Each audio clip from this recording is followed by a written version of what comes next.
Radhe Radhe friend, जय श्री कृष्णा, ओम नमः शिवाय।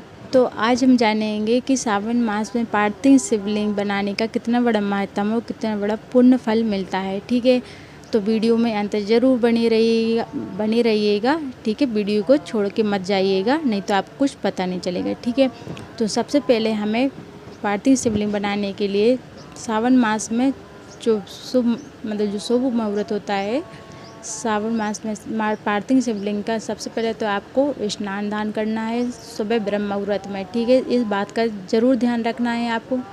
ठीक है, फिर आपको सूर्य भगवान को अर्घ्य देना है। फिर आप पार्थिव शिवलिंग का निर्माण करें तो उसमें मिट्टी में थोड़ा सा जल डाल लें, गंगा जल डाल लें, और मिट्टी साफ़ सुथरी जगह की होना चाहिए, कहीं गंदगी जगह की मिट्टी नहीं होनी चाहिए। ठीक है, क्योंकि आप लोग गलत तरीके से शिवलिंग बनाते हो तो आपको पूरा फल सावन के मास में नहीं मिल पाता है। फिर आप लोग बोलते हैं कि इसका पूर्ण फल तो हमें मिला ही नहीं है। और सावन मास में पार्थिव शिवलिंग का बहुत महत्वपूर्ण माना जाता है। ठीक है, शास्त्र के अनुसार और अपने हिंदू पंचांग के अनुसार। ठीक है, तो हम सबसे पहले आपको एक थाली ले लेंगे। थाली वो साफ़ सुथरी लेनी है, जूठ जिसमें खाना खाते हैं अपन को वो थाली नहीं लेनी है। ठीक है, थाली लेने के बाद उसमें एक बेलपत्र रखना है। बेलपत्र रखने के ऊपर आपको जो शिवलिंग बनाते हैं पहले उसको स्थापित करना है, फिर जलाधारी बनाना है। ठीक है, जो बीज का पत्ता उस पर शिवलिंग बनानी है, फिर उसकी जलाधारी बनानी है। ठीक है, आपको इस बात का ध्यान रखें, जिससे ऐसे शिवलिंग बनाएंगे तो आपकी जो मनोकामनाएं पूर्ण है वो भी मनोकामना भी पूर्ण होगी। ठीक है,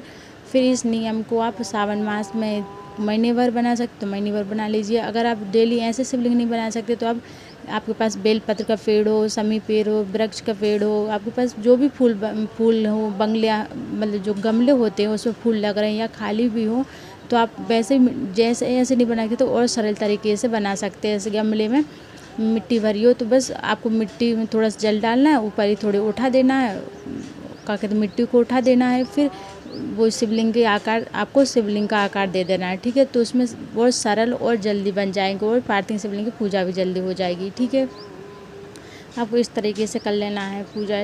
और मैं यहाँ पे मेरे से पार्थिव शिवलिंग बन रहे हैं और यहाँ पे मैंने थोड़ी सी उनको जलाधारी बना रही हूँ। ठीक है, और आप शिवलिंग बनाए ना, अगर नियम ले सके तो आप डेली बनाए, नहीं ले सके तो आप सोमवार ज़रूर बनाएं पार्थिव शिवलिंग।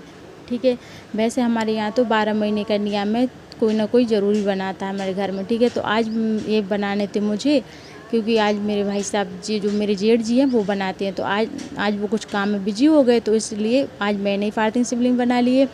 ठीक है, तो यहाँ पे मैंने गंगा जल से भगवान को अभिषेक कराया, फिर दूध से अभिषेक कराएंगे, दूध के बाद फिर शुद्ध जल से स्नान कराएंगे भोले बाबा को। फिर यहाँ पे आपको एक बात का ध्यान रखना है कि आपको भोले बाबा को मस्तक पे सिंदूर नहीं लगाना, क्योंकि सिंदूर लगाने से भोले बाबा के मस्तक पे सिर दर्द करता है। ठीक है, तो सिंदूर नहीं लगाते उनको।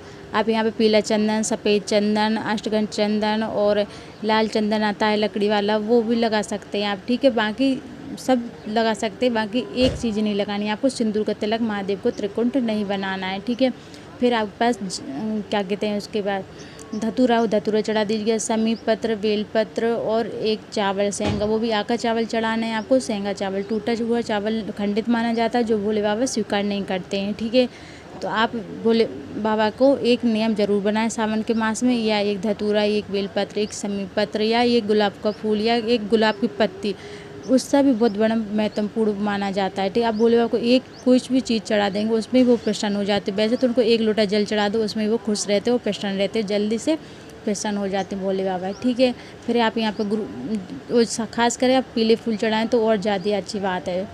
एक नियम जरूर ले लीजिए, पीले फूल और एक धतूरे का। ठीक है, फिर आप यहाँ पे शिव 40 कर सकते हो, आप शिव 40 का पाठ कर लीजिए, या आप शिव प्रदोष के व्रत के जो पढ़ते हैं होती है उसका पाठ कर लीजिए, शिव पुराण का जो आप जो भी पाठ का नियम लें वो नाम ले सकते हैं। इनका श्री शिवाय नमस्तुभ्यं हम जाप कर लें। और यहाँ पे मैं पार्थिव शिवलिंग बना रही थी, तो पता नहीं कैसे जैसे मैं शिवलिंग पे जल चढ़ाती हूँ महादेव जी के ऊपर, तो मेरे मन में अपने आप ही श्री शिवाय नमस्तुभ्यं मंत्र का जाप चलने लगता है। ठीक है, वैसे तो मेरे मन में चलता हमेशा राधे राधे चलता है, और जैसे ही मैं इनको जल चढ़ाती हूँ तो मेरे मन में श्री शिवाय नमस्तुभ्यं का जाप चलने लगता है। ठीक है, फिर आपको ये ऐसी पूजा करने के बाद फिर आपको भगवान जी को शाम को 4 बजे प्रदोष काल में बना सकते हैं आप, या सुबह बना सकते हैं। फिर आपको 7 बजे प्रदोष काल समाप्त होता है उसके पहले भोले बाबा को विसर्जन कर देना है। ठीक है, आप एक बाल्टी में गंगा जल ले लीजिए, उसमें भोले बाबा को विसर्जन कर दीजिए। फिर वो जल आप पेड़ या पौधे में डाल दीजिए। ठीक है, कहीं गलत तरीके से मत डालिएगा। ठीक है, अगर आप सभी को ये वीडियो थोड़ी सी भी हेल्पफुल लगी हो, अगर अच्छी लगी हो तो हमारे चैनल पर लाइक करें और सब्सक्राइब करें। अगर आप हमारे चैनल पर नए हैं तो प्लीज़ सब्सक्राइब करें और राधे राधे कमेंट जरूर लगे। ओम नमः शिवाय। ठीक है, फिर क्षमा याचना मांगनी भोले बाबा से, और क्षमा याचना मांगने बाद फिर आपको आरती करनी है और अपने परिवार के सुख शांति के लिए, समृद्धि के लिए भगवान भोलेनाथ से प्रार्थना करनी है। ठीक है, राधे राधे, जय श्री कृष्णा।